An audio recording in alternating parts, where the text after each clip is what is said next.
Sa lalawigan sa Siquijor, banay nga alayaay sa lungsod sa Enrique Villanueva sa maong lalawigan mo'y nahimong beneficiary sa bag-ong balay nga gituyo pagtukod sa PNP ubo sa programang Kapwa Ko Sagot Ko.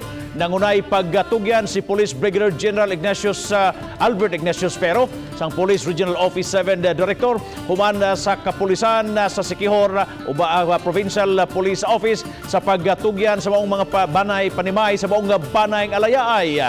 Nagdinabangay ang mga sakop sa Siquijor Provincial Police Office sa pagpabarog sa bag-ong panimay. Bisan pa sa pandemya, gipadayag ni General Pero nga makig-alayon gihapon ang kapulisan sa reyon pagpakigbatok sa COVID-19 o sa pagtabang usab sa labing kabos.